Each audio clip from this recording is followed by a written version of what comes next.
अस्सलामुअलैकुम मलګرو زه ابرار او تاسو ګورئ ابرار کرکټ ټي وي د خیبر پښتونخوا کاټلنګ مردان سره تعلق لرونکي فخر زمان په پاکستان سپر لیګ پی اس ال کې یو غټ ریکارډ جوړ کړی دی. بل طرف تر دنیا ورلد کلاس اٹیکنګ بولر شاهین شاه افریدي یو ځل بیا ویرات کوهلی کې ال راهول او روهت شرما تر خطرې ټلې وهلې ده چې دا ځل بیا خیر نشته.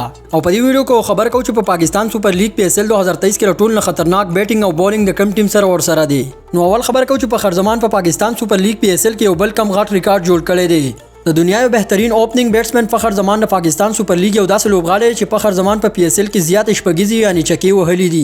فخر زمان په پی اس ال کې 90 یعنی لسکم سل چکی وهلي دي چې په اوس وخت کې دا ریکارډ د فخر زمان سره دی.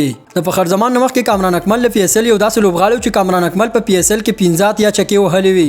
فخر زمان په پی اس ال کې یو بل غټ ریکارډ هم جوړ کړي. فخر زمان د بابر اعظم نه بعد یو داسې لوبغاړی دی چې فخر زمان په پی اس ال کې 2000 رنزونه جوړ کړي دي. د علاوه شاهین شاه افریدي دوباره په ډیر دبنګ او خطرناک سټایل سره واپسی کړي دا چې ډیر اکوریټ او اګریسیو بالینګ کوي. په بل ورځنی میچ کې تاسو لیدلی چې شاهین شاه افریدي د محمد حارث او بابر اعظم ډیره مهمه وکټ اغستې و چې زما په خیال لغه پی اس ال ټول نه زبردست میچ و.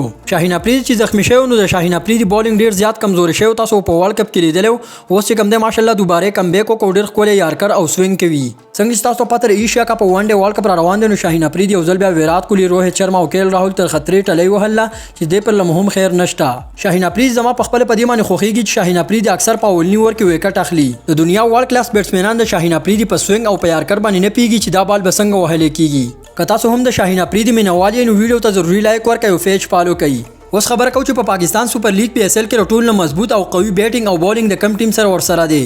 زما په خیال پېښور زلمی سره بالینګ لک کمزورې ده. نور د هر ټیم سره ډیر مضبوط بیټینګ او بالینګ ور سره دی.